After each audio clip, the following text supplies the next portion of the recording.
안녕하세요. 임상심리사 2급 심리상담입니다. 이번 시간에는 제4강 행동주의 상담입니다. 행동주의 상담은 심리상담 제4강으로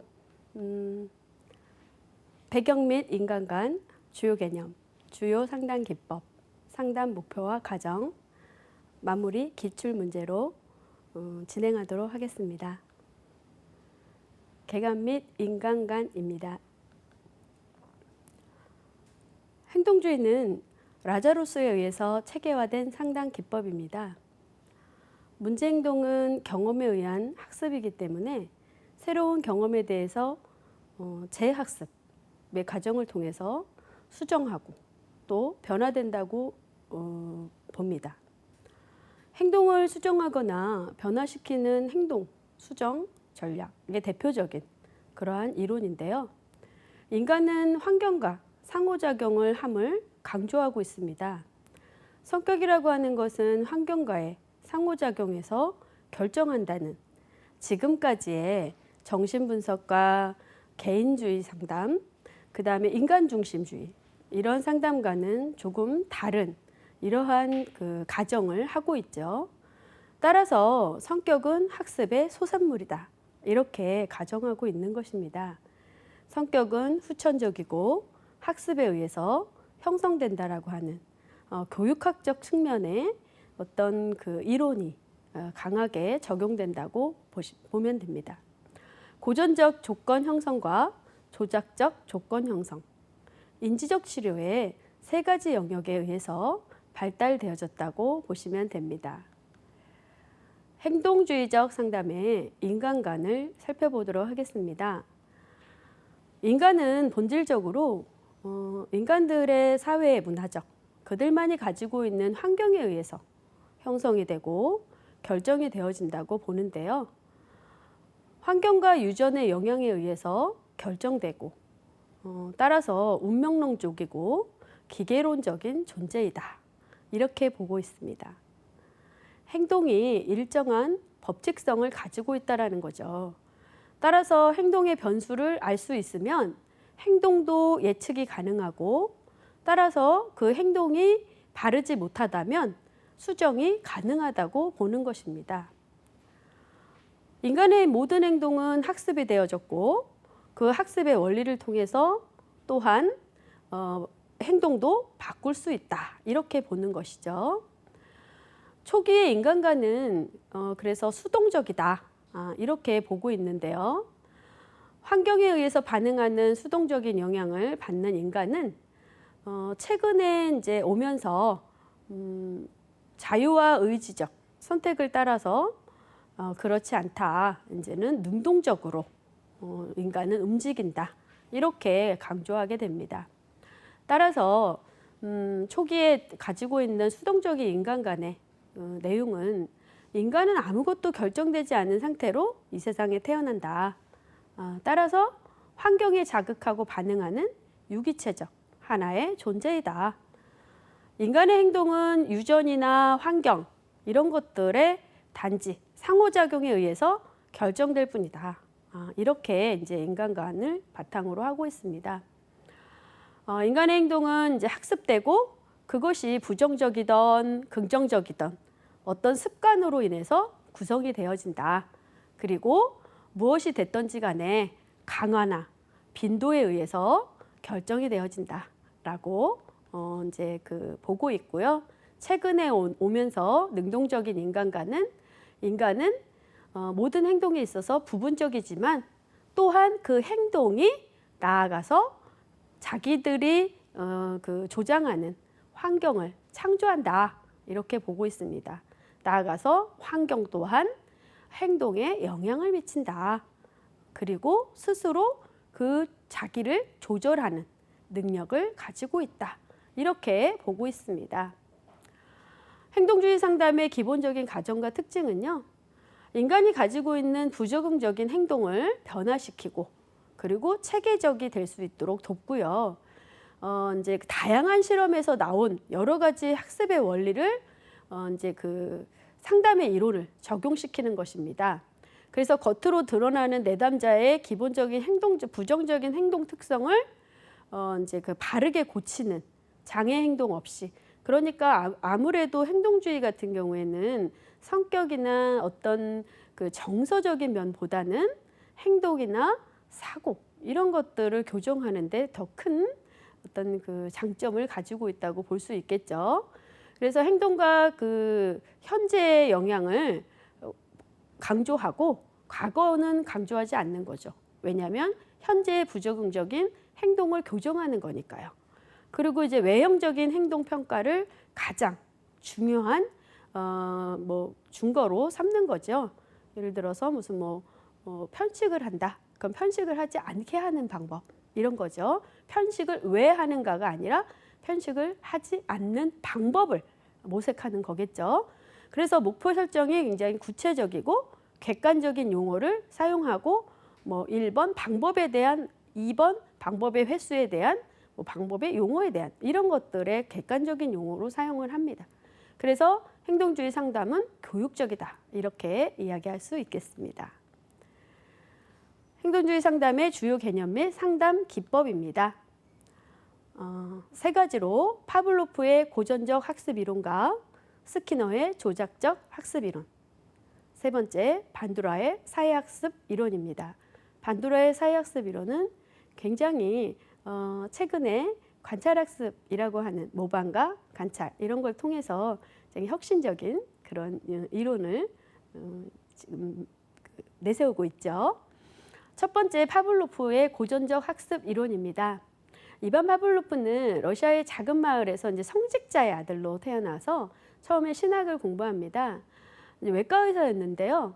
혈압 조절에 관심을 이렇게 쏟으면서 개를 치료하는 과정에서 카테타, 그러니까 뭐냐면 위나 창자의 장기에 이제 병을 진단하면서 약품을 주입할 때 쓰는 관입니다. 이 카테타를 사용하면서 아무런 고통을 주지 않는다는 것을 발견한 겁니다. 그래서 이제 이거에 착안을 해서 조건 반사, 즉 아무런 간력이 없던 자극도 반응을 이끌어낼 수 있구나. 이거를 이제 알게 된 거죠. 그래서 여기에 이제 관련하여 인간의 심리를 설명하게 됩니다. 그래서 연상학습에 의해서 고전적 조건 형성 4가지 기본 이론을, 기본 원칙을 제시하게 되는데요. 굉장히 재미있는 기본 원칙이 형성이 됩니다. 자, 고전적 조건 형성의 4가지 원칙은요. 무조건 자극과 무조건 반응, 조건 자극을 했을 때 조건 반응이 일어나는 이런 4가지의 기본 원칙을 제시하는데요. 첫 번째 무조건 자극이에요. 무조건 자극은 어떤 유형의 반응을 자동적으로 일으키는 자극인데, 예를 들면 천둥 번개가 치면 깜짝 놀라는 경우에 무조건 자극은 무조건 이제 천둥 번개가 치는 경우예요. 이게 무조건 자극이라고 하는 거죠. 이럴 때 무조건 반응은 천둥 번개의 무조건 자극이라는 것에 어때요? 우리 인간은 깜짝 놀라잖아요. 이게 무조건 반응이라는 겁니다. 그럴 때 반응과 아무런 관련이 없는 자국, 그러니까 천둥 번개가 칠 때마다 전기가 들어오지 않는 거죠. 그러니까 이것은 전기가 들어오지 않는 것은 바로 조건 자극이 되겠습니다. 그러면 이럴 때 조건 반응이라고 하는 마지막 원칙은요. 학습을 통해 배운 결과가 조건 자극이 없어도 반응하게 되는 이런 건데요. 예를 들면 전기가 들어오지 않아. 그러면 앞으로 인간은 어떤 생각을 하게 된다는 거냐면, 아, 천둥이 칠 거야 라고 하는 학습이 됐다라는 거예요. 그래서 어떤 반응이 나온다? 깜짝 놀란다. 이런 원칙이 생긴다는 거죠.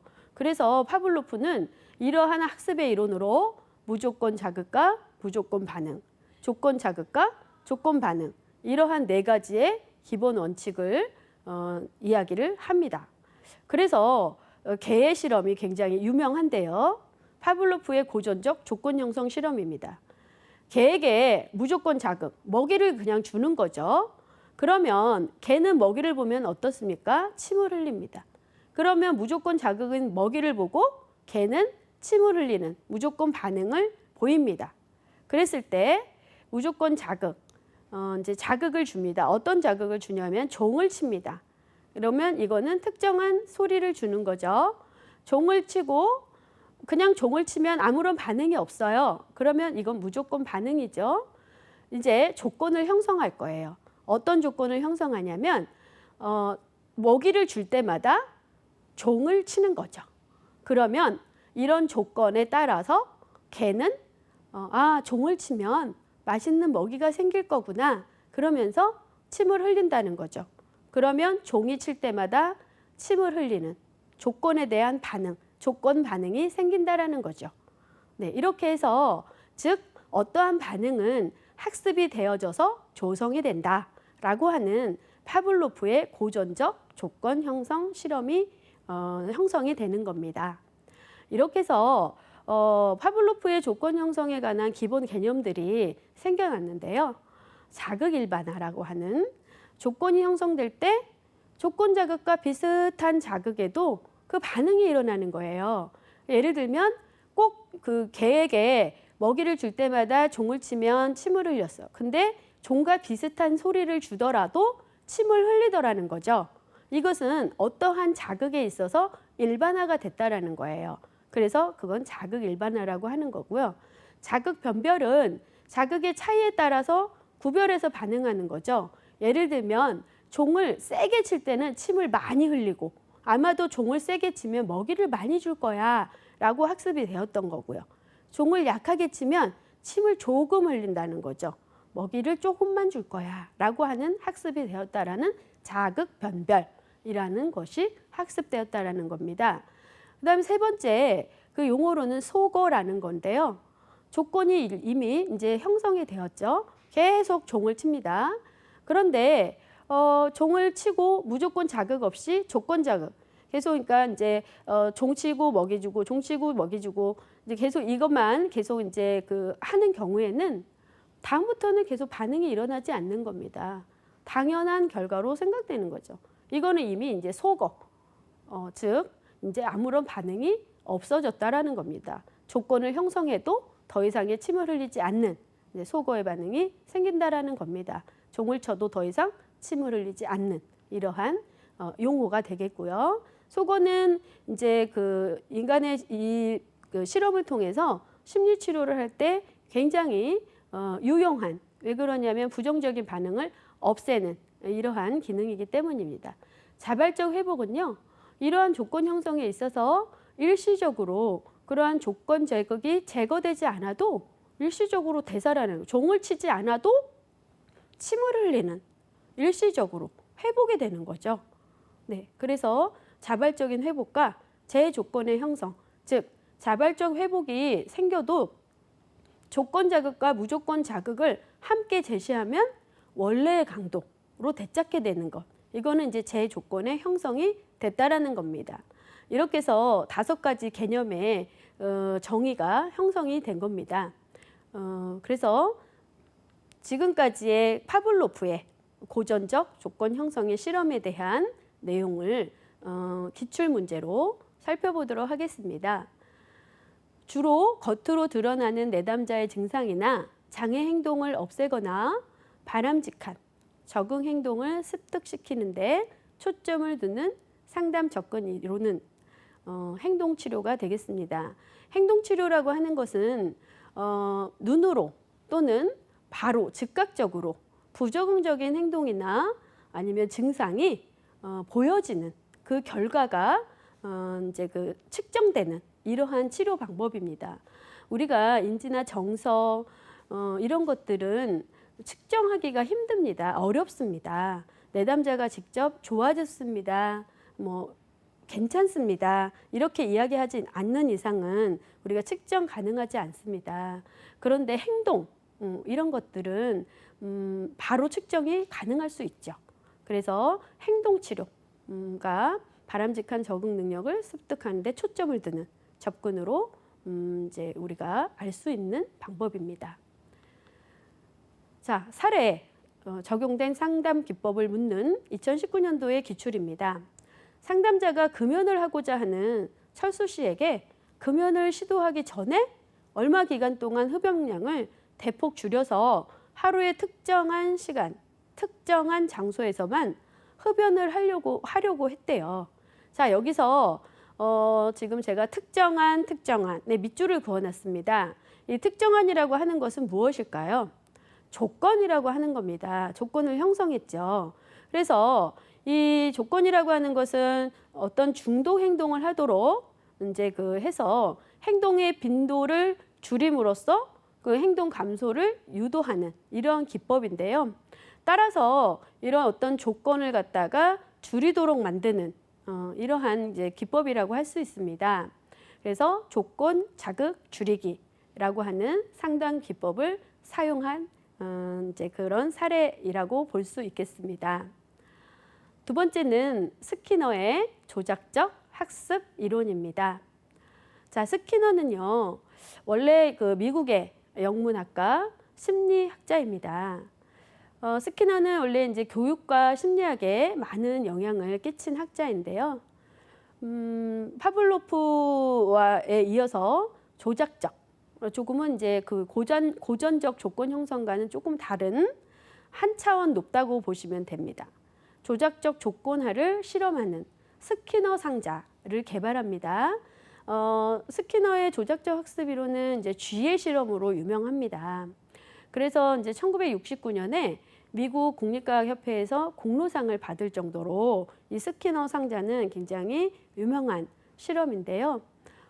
미국 심리학회로부터 골든 메달과 평생 공로상을 받을 정도로 굉장히 이제 그 유명한 그런 실험이기도 합니다.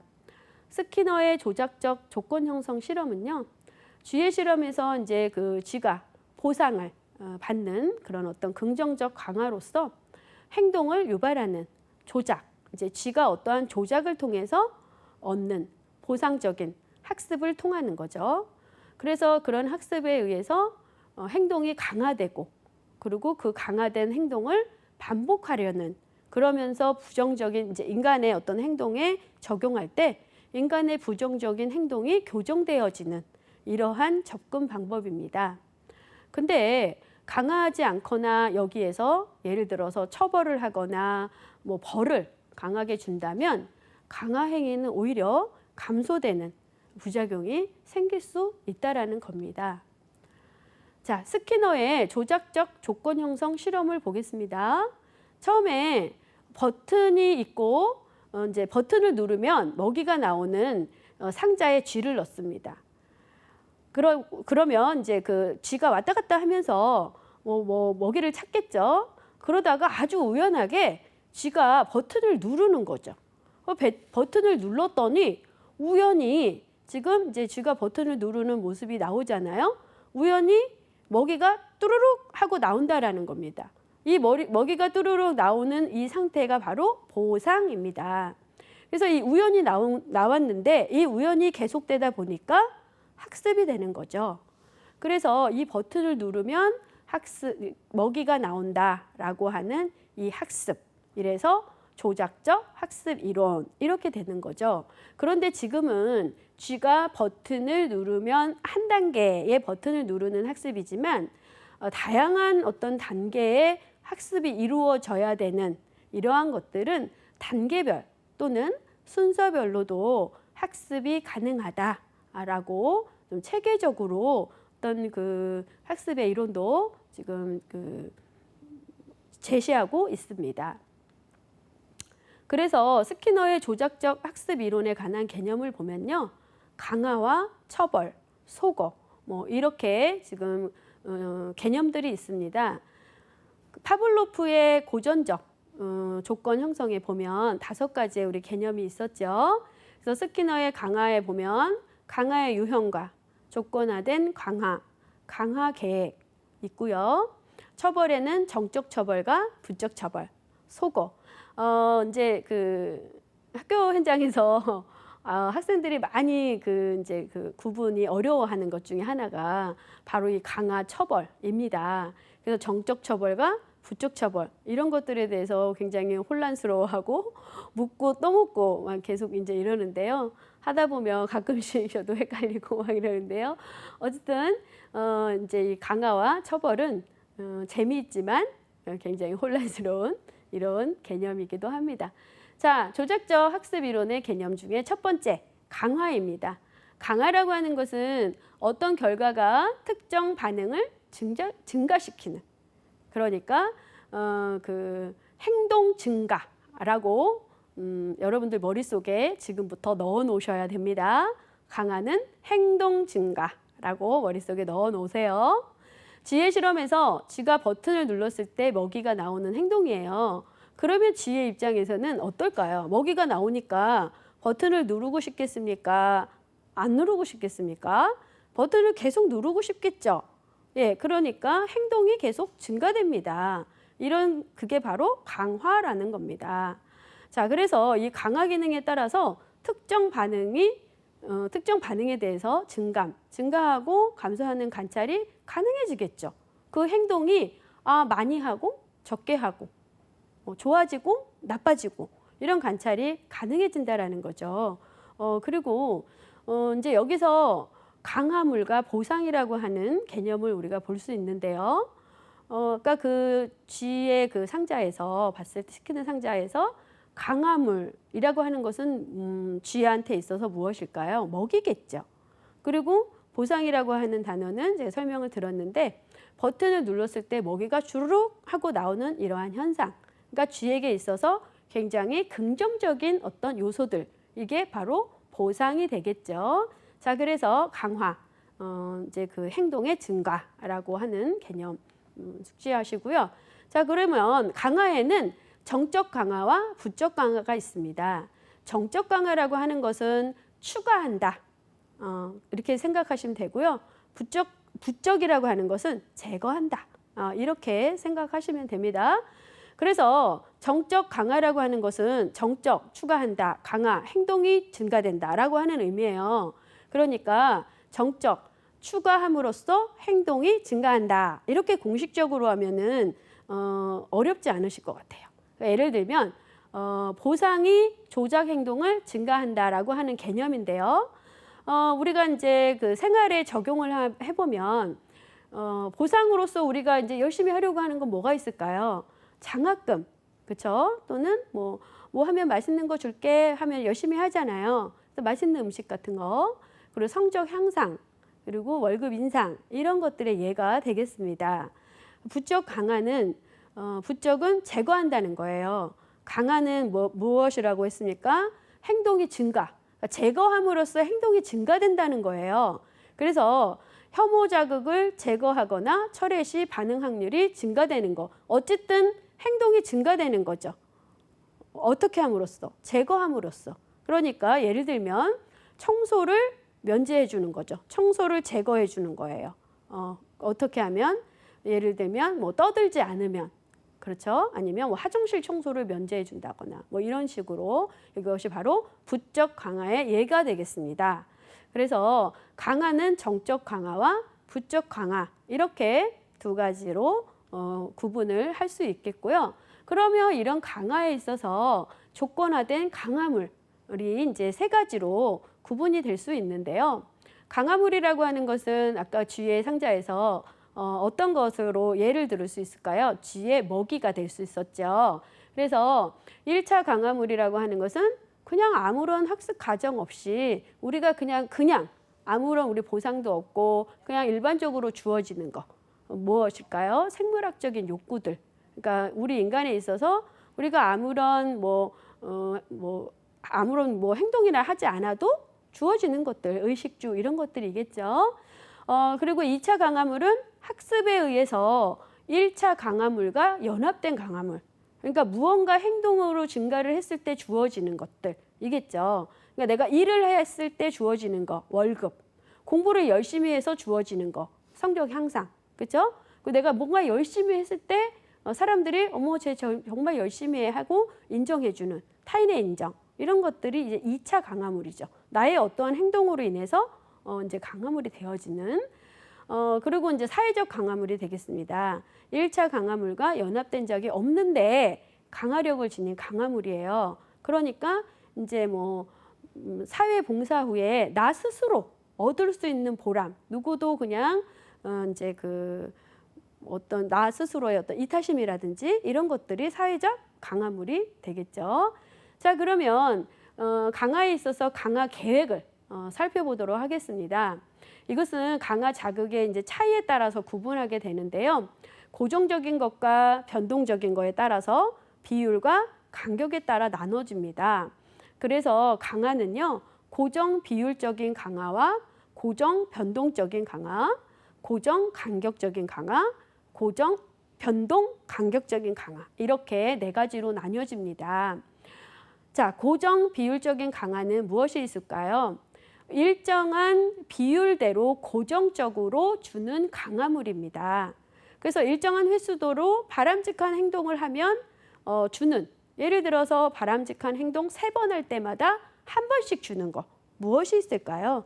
가장 대표적인 게 아마도 성과급 이런 걸 거예요. 1년에 뭐 3개월에 한 번씩, 4개월에 한 번씩 이렇게 주는 거. 고정 비율, 본인의 월급 비율에 따라서 주는 이런 것이 고정 비율의 강화물이겠죠. 근데 열심히 했을 때 주어지는 거잖아요. 그래서 강하고, 이것은 어때요? 열심히 해야지. 그러면 더 많이 받을 거 아닙니까? 그래서 아주 강하고 지속적인 행동 반응의 결과라고 볼 수 있겠습니다. 자, 변동 비율입니다. 변동 비율은 예측하지 못한, 그러니까 바람직한 행동을 했는데 예측하지 못한 만큼의 강화물이 나오는 거죠. 그건 뭐예요? 카지노의 슬롯 머신 같은 경우에 내가 어떤 이제 이렇게 뭐를 눌렀는데 어쩌다가 굉장히 많은 뭐가 나와요. 이런 경우에는 중독성이 있겠죠. 강력한. 자, 그래서 이것은 이제 끊을 수 없는 속어의 저항력도 클 수 있겠습니다. 자, 그다음 세 번째, 고정 간격입니다. 이것은 일정한 간격을 두고 강화를 제공하는 겁니다. 이것은 이제 그 비율과 조금 다른 일정한 간격이니까 월급 같은 경우네요.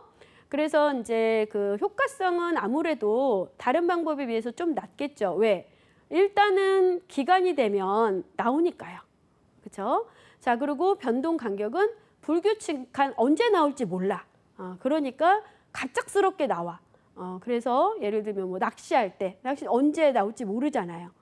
그리고 뭐 칭찬 같은 거, 이런 것들이 그래서 이제 속어 저항력, 에휴 그만둬야지, 뭐 이렇게 포기할 수도 있잖아요. 그래서 변동 간격 강화물은 속어 저항력이 가장 클 수 있다. 뭐 이렇게 구분할 수 있겠습니다. 그래서 강화 계획의 4가지의 어떤 형태를 볼 수 있었습니다. 다음은 조작적 학습 이론의 개념 2번째, 처벌입니다. 처벌은 강화와 이제 반대의 개념이 되겠죠. 그래서 반응 후에 혐오 자극을 제시하는 어떤 정적은 제가 제시한다라고 의미로 두라고 했습니다. 부적은 제거한다라고 했고요. 그래서 처벌은 이제 혐오 자극이라고 생각하시면 됩니다. 따라서 혐오 자극을 제시한다라고 하는 의미로 정적 처벌. 그러니까 약속을 늦으면 벌금. 그러니까 나한테는 이제 벌금이 혐오 자극일 수 있잖아요. 그래서 또는 숙제를 안 하면 청소를 준다. 어쨌든 제시를 하는 거니까 정적 처벌. 이렇게 내가 싫어하는 것을 주는 것. 이런 것은 정적 처벌이 되겠습니다. 부적 처벌은 어쨌든 내가 이제 그 제거하는 겁니다. 제거할 때 벌이 되는 것은 무엇이 되겠습니까? 내가 좋아하는 것을 제거하는 것이 나한테는 벌이 되잖아요. 그러니까 내가 어떠한 행동을 했을 때 좋아하는 것을 제거하는 것. 이것이 부적 처벌이 되겠습니다. 예를 들면 공부를 열심히 하지 않아서 성적이 하락되었을 때 네가 좋아하는 게임을 못하게 하는 것. 이것이 부적 처벌이 되겠습니다. 또는 편식을 하면 좋아하는 아이스크림을 못 먹게 하는 이런 것들이 부적 처벌이 되겠습니다. 처벌 같은 경우에는 반응 강도를 약화시키는 것이 아닌 일시적으로, 그러니까 이제 부정적인 어떤 행동을 이제 약하게 하거나 아니면은 그거를 완전히 못하게 하는 이런 거 아니라 일시적으로, 그게 내가 혐오스러운 게 싫어서 일시적으로 억제하는 거기 때문에 행동을 통제하는 그런 강력한 수단은 아니라고 할 수 있습니다. 따라서 이 처벌의 부정적인 효과는요, 행동 통제에 있어서 별로 효과적이지 않다라는 거예요. 그래서 어떻게 보면은 이 처벌에 대해서 이렇게 하면은 처벌을 피할 수 있어. 이런 것 때문에 더 부정적인 행동을 할 수 있을 가능성이 있다라는 거예요. 그래서 그리고 이제 이 처벌 같은 경우에는 일관되게 이제 똑같이 이제 즉시 부정적인 행동이 일어나면 바로 이렇게 주어지도록 해야 됩니다. 그리고 이제 심한 처벌 같은 경우에는 그 대상자의 자아 존중감에 영향을 줄 수 있기 때문에 신중하게 제지를 해야 되는 이러한 이제 가능성을 가지고 있죠. 그래서 정리를 해보면 처벌 시의 어떤 고려 사항들은 좀 전에 이야기한 것처럼 점차적으로 처벌은 좀 낮춤으로써 강도를 고려해야 되고요. 일관적으로 그리고 즉시 아까 이야기한 것처럼 그 다음에 이제 처벌을 한 다음에 이제 죄책감을 들 수 있잖아요. 그렇기 때문에 내가 이렇게 해서 좀 미안해. 그래서 무슨 뭐 맛있는 걸 사준다거나 용돈을 준다거나 이런 거는 절대 금물이라는 거죠. 왜? 부정적인 행동을 더 강화시킬 수 있으니까요. 그리고 이제 웬만하면 그러한 부정적인 행동을 했을 때 처벌보다는 대안 행동, 뭔가 좀 긍정적인 행동이나 좀 이렇게 긍정적인 행동을 할 수 있는 다른 행동을 제시하는 것이 처벌보다 훨씬 효과적이다. 그런데 시간이 오래 걸릴 수 있겠죠. 자, 이런 거를 고려해봐라라는 이제 처벌에 대한 이제 내용이었습니다. 세 번째는 이제 조작적 학습 이론의 개념, 마지막 개념으로 속어입니다. 속어는 이제 고전적 조건 형성의 이론에서도 있었던 내용이었죠. 아무리 반응을 해도 더 이상 이제 강화물이 안 나와. 그래서 반응 현상이 이제 감소되다가 사라지는 것.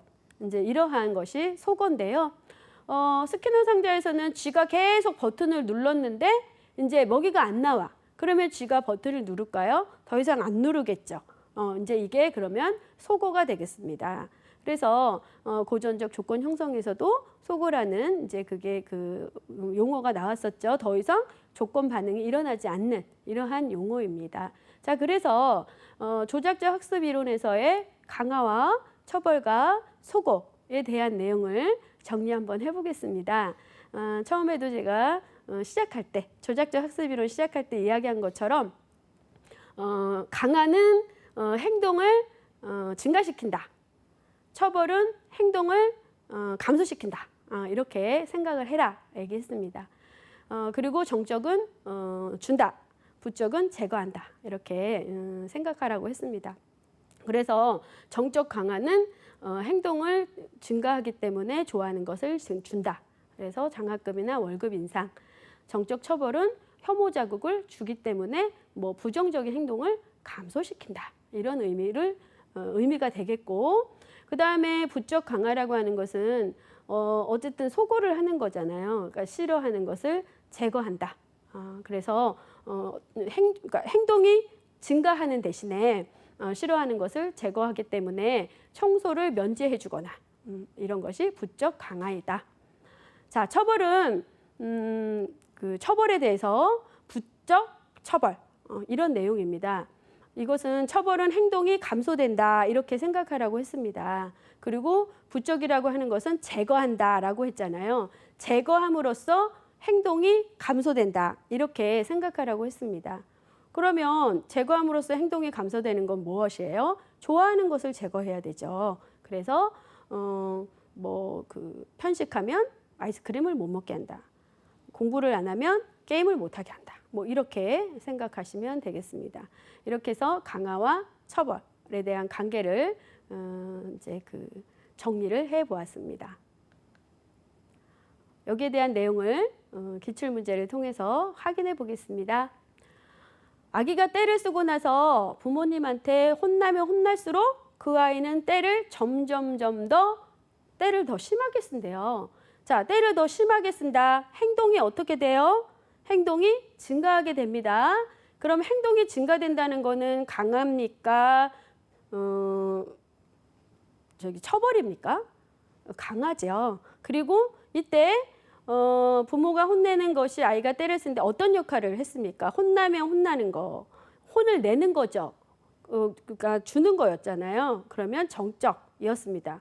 그래서 정적 강화 이렇게 공식적으로 생각할 수 있겠죠. 그래서 밑에 개념을 보면 어떤 자극이나 결과의 제공으로 그 자극을 받는 행동의 빈도와 강도가 늘어나는 것, 뭐 이런 것이 이제 정적 강화라고 했습니다. 여러분들이 이제 이게 이런 식의 유형의 문제가 기출로다가 출제가 됩니다. 정적 강화의 개념에 대한 문제가 아니라 사례를 주고 정적 강화냐, 부적 강화냐, 정적 처벌이냐, 부적 처벌이냐 이렇게 이제 사례에 대해서 이제 그 문제를 이제 출제가 되는데 굉장히 헷갈려하는 그 사람들이 많습니다. 따라서 개념을 정리하실 때 강화라고 하는 것은 행동이 증가되는구나. 정적이라고 하는 것은 무엇을 제시하는 거구나. 이렇게 개념을 정리하시면 사례에 적용할 때 조금 더 쉽게 적용하실 수 있겠습니다.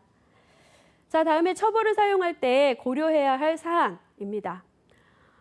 강도와 융통성과 일관성과 즉시성입니다. 처벌은 융통성을 발휘해서는 안 됩니다. 대신에 일관적으로다가 즉각적으로 처벌을 사용해야 된다고 설명드렸습니다. 그리고 중요한 거는 처벌 후에 보상을 해서는 안 된다고 설명드렸습니다.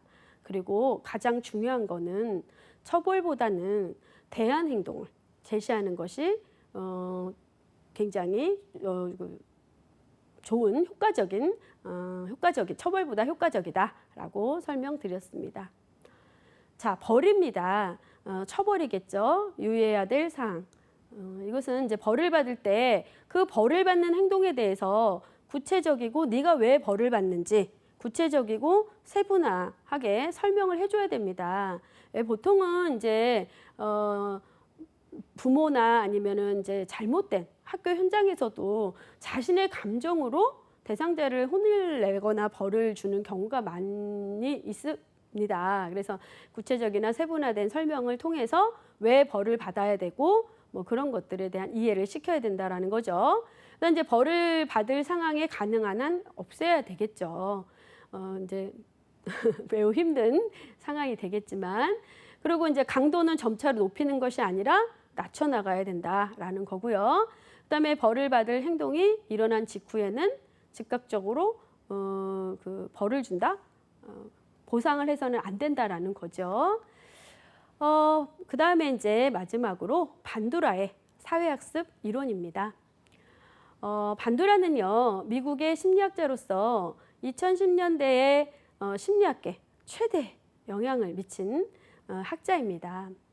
자, 고전적 조건 형성과 조작적 조건 형성과 달리 반두라는요, 사회적 상황을 매우 강조합니다. 그래서 학습은 타인의 영향을 많이 받고 그 다음에 영향을 주기도 하지만 또 타인의 행동을 모방하기 위해서 자신감이 있어야 함을 전제합니다. 그래서 또한 자기 효능감 개념을 제안합니다. 그래서 자기 효능감이라고 하는 용어를 처음 제시한 학자이기도 합니다. 그래서 학습을 모방이라고 하는 개념에 이제 연결한 그러한 학자입니다. 그래서 반두라의 그 사회학습 이론의 기본 가정은요, 인간의 행동은 보상과 처벌의 조작 결과가 아니다. 그러니까 지금까지의 어떤 행동주의 바탕이 된 어떤 그 이론의 결과를 뒤집는 이러한 가정이죠. 그래서 타인의 행동 관찰과 모방의 결과다. 자신이 어떠한 조작으로 인해서 행동이 어떤 그 교정이 되는 것이 아니라 다른 사람의 어떤 그 모범적인 행동의 관찰을 통해서 이렇게 보니까 아, 저런 긍정적인 저런 행동이 나도 따라 해보니까 괜찮더라, 교정이 되더라, 이런 관찰을 통해서 이제 그 인간의 행동이 바뀌더라라는 가정입니다.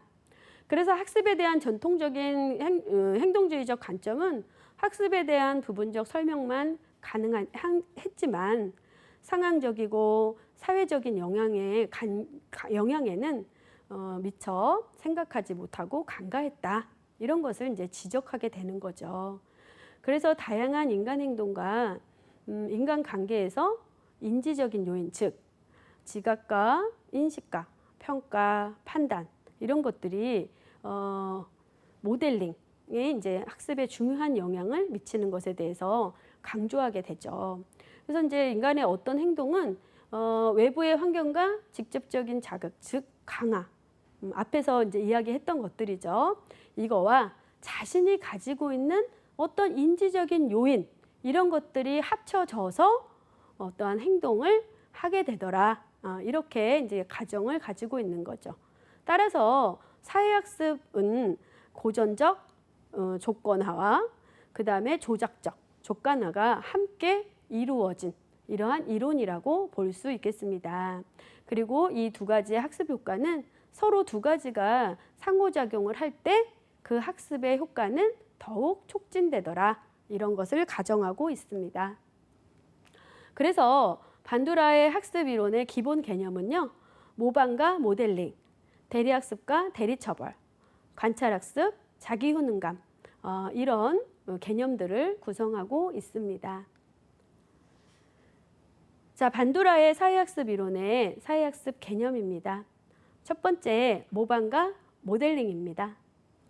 우선 모델이라고 하는 것은 다른 사람을 관찰함으로써 배우게 될 때 그 관찰 대상이 되는 사람이 바로 모델이 되겠죠.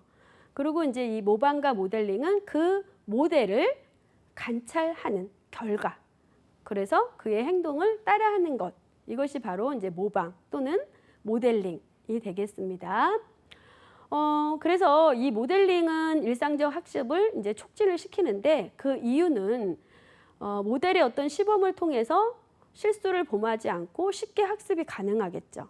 예를 들면 아이가 말을 배울 때 보통은 모국어라고 하죠. 그래서 아이들을 따로 이렇게 언어를 가르치거나 하기보다는 아이들이 이제 태어나서 어느 정도의 옹알이를 거치고 나면 엄마 아빠가 하는, 주변 사람들이 하는 언어를 자연스럽게 습득하고 따라 하잖아요.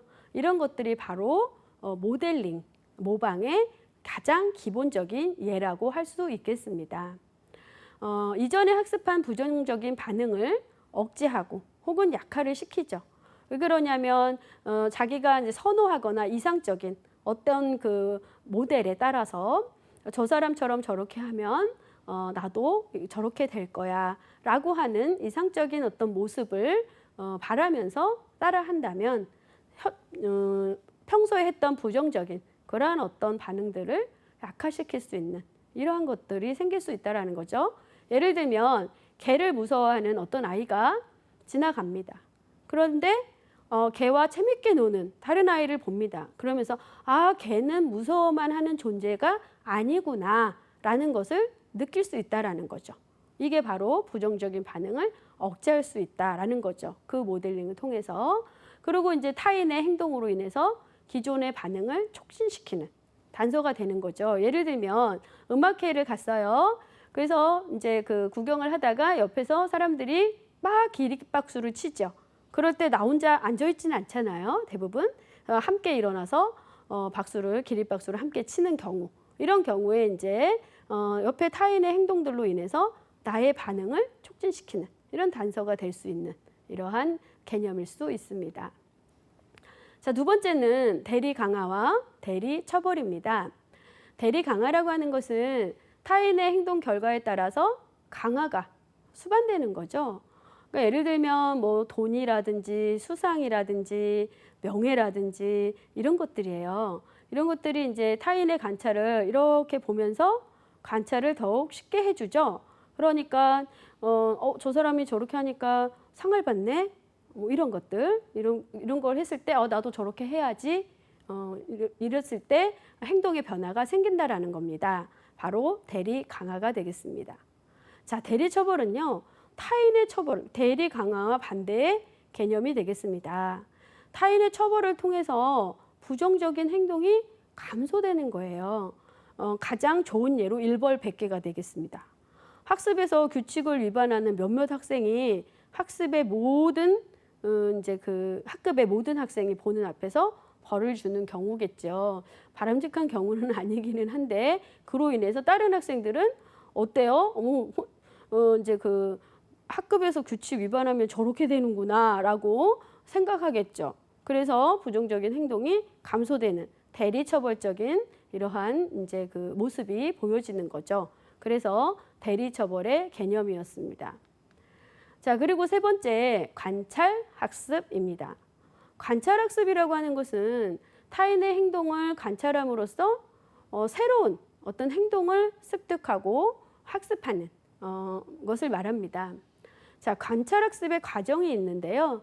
일단 주의를 집중하고 파지, 암기를 하고 그럼으로써 행동 산출이 되고 동기화가 되는 단계를 거치는데요. 한 가지씩 보도록 하겠습니다. 처음에 주의 집중하는 단계로서 모델 행동에 주의를 기울이겠죠. 어린 아동 같은 경우에는 부모나 손위의 형제나 선생님이나 뭐 이런 대상이 될 겁니다. 그래서 이 주의 집중을 해서 이렇게 보다가 두 번째 파지 단계에서는 기억을 하겠죠.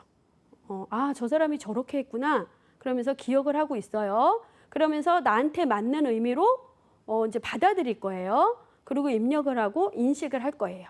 그랬다가 나중에 그러한 어떤 기회가 되거나 환경이 되었을 때 학습했던 행동을 어떻게 해요? 외현적, 바깥으로 그거를 이제 산출을 하겠죠. 그래서 새로운 자기 거화 시키면서 수행을 할 겁니다. 단 자기의 신체 능력이 되는 조건 하에. 그렇죠? 그러면서 이 학습한 내용에 대한 동기가 유발이 되는 동기화 단계가 될 겁니다. 그래서 자기 강화와 대리 강화에 의한 동기가 유발되는 거죠. 인기 있는 노래를 불렀는데 예를 들어서 반응이 없었어. 그러면 더 이상 그 노래를 부를까요? 안 할 거 아닙니까?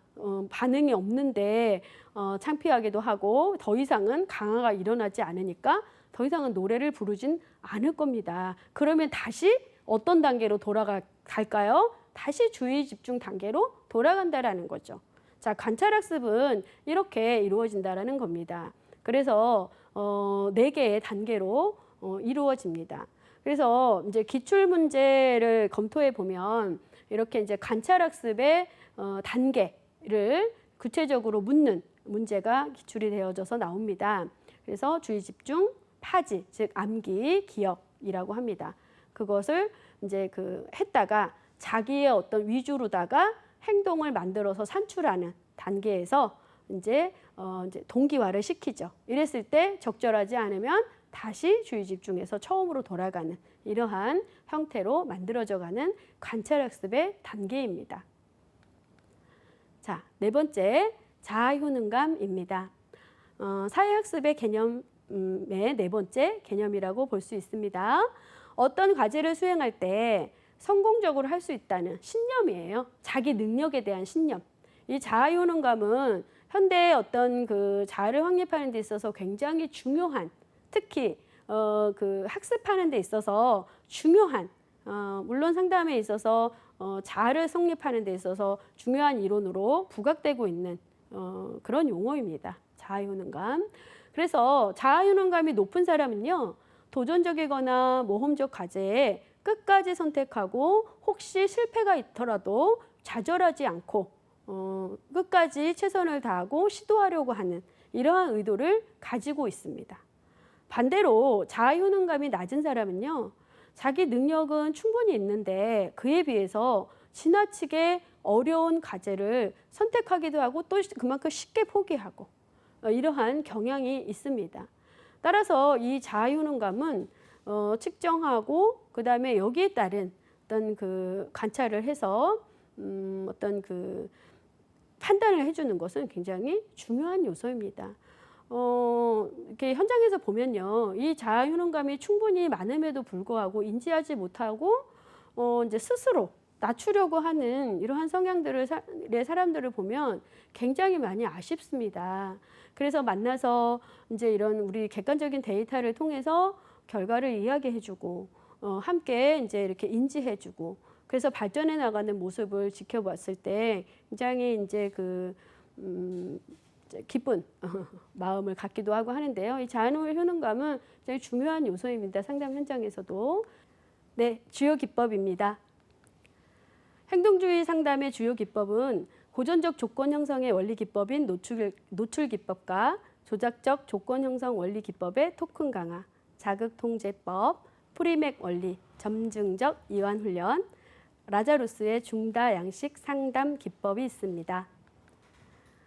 고전적 형성 원리 기법의 체계적 둔감법은요, 실기 시험에 아주 자주 등장하는 이러한 원리입니다. 그래서 체계적 둔감법 같은 경우에는 점증적 노출 기법이라고도 하는데요. 스스로 쓰면서 정리해보는 시간을 가져보기도 하셔야 됩니다.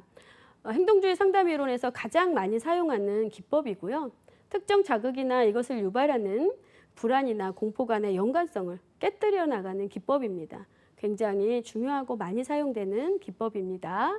그래서 이제 가장 낮은 불안 상황에서 높은 상황까지 위계표를 작성하고 단계적으로 불안을 극복하는, 그래서 이것은 다양한 공포증과 불안을 관련한 문제들에 적용하는 그러한 주요 기법입니다. 체계적 둔감법 잘 기억하시고 써보는 이러한 시간을 가져보셔야 됩니다. 다음에는 체계적 둔감법의 구체적인 단계의 내용인데요. 1단계는 근육 긴장을 이완합니다. 그럼으로써 자신의 불안 위계표를 작성해 보면서 거기에 대한 이제 불안을 뭐 하위, 중위, 상위 이런 식으로 나눠보고요. 10개나 15개 항목을 한번 채택을 쭉 해봅니다. 그러면서 역조건을 형성하는데요. 낮은 수준의 장면을 완전히 이완 상태에서 상상을 한번 해봅니다. 그러면서 점점 높은 상태로 옮겨가면서 이제 진행을 해가고 완전히 괜찮아질 때까지 이렇게 해가는 이러한 치료 기법입니다. 그래서 수시로 실기시험에서도 출제되는 문제입니다.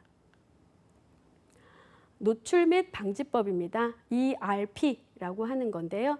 체계적이고 반복적으로 노출시킴으로써 반복적 이제 강박적 사고가 근거 없는 것이라는 것을 인지하고 이제 불필요하다는 것을 깨닫게 하는, 그러니까 처음에 노출시키고 제지함으로써 이것이 이제 학습되면서 없어지는 이러한 기법입니다. 그래서 여기에 대한 단계는 체계적 둔감법과 비슷합니다. 그래서 특정 자극을 상상해서 노출시키고 제지한 다음에 이것을 이제 학습시키면 이제 이게 필요가 없구나, 나한테 아무런 어떤 불편이 없구나라는 것을 알게 되죠. 그래서 이게 습관화되면서 없어지는 ERP 방법입니다. 노출 및 방지법과 체계적 둔감법은 기억해 두시기 바랍니다. 고전적 조건 형성의 기법으로 홍수법인데요. 실제 불안 자국에 집중적으로 오래 노출하는 거예요. 물을 무서워하는 사람한테 배를 타고 같이 나가서 하루 종일 노저으면서 다니는 거죠. 그래서 이런 기법으로 그런 불안을 이제 해소시키는 이러한 방법이고요. 그다음에 이제 대인 관계에서 느끼는 불안을 해소시키는 자기주장 훈련법입니다. 그래서 이곳은 대인 관계에서 오는 불안을 해소시키는 그러한 주요 기법이라고 할 수 있습니다.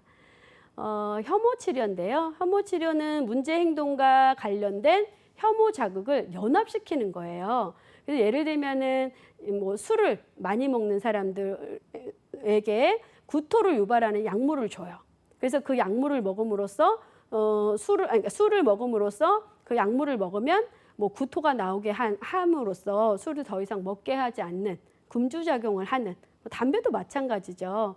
그래서 이제 이런 혐오 치료는 뭐 담배 같은 경우에도 담배 담배 봉지에 혐오스러운 그림을 이렇게 함으로써 금연을 하게 되는 이런 기법입니다. 자, 그다음에 토큰 강화인데요. 강화라는 것은 뭐라고 했죠? 행동을 증가시킨다고 하는 거였죠. 그럼 앞에 뭐가 있습니까? 토큰입니다. 토큰으로 인해서 행동을 증가시킨다는 거죠. 그래서 강화의 원리입니다. 토큰은 이때 강화물이에요. 그래서 아이들에게 칭찬 스티커를 준다거나 이런 것들로 하는 주요 기법입니다.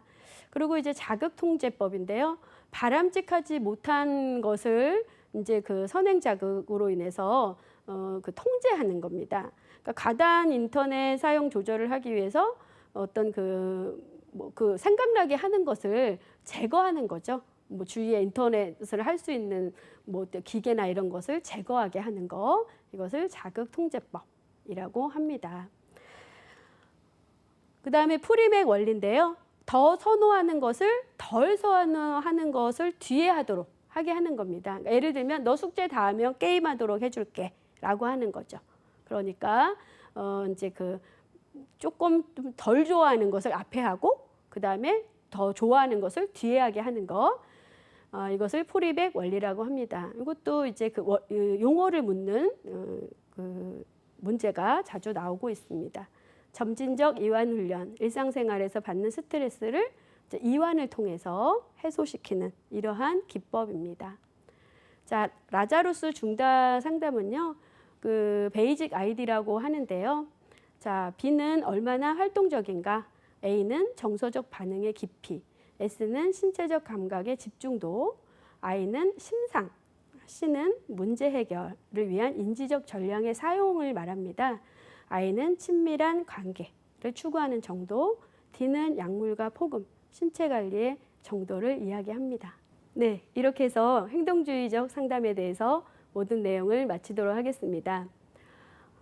심리상담에 대한 이론과 거기에 대한 상담 기법은 내용이 굉장히 방대합니다.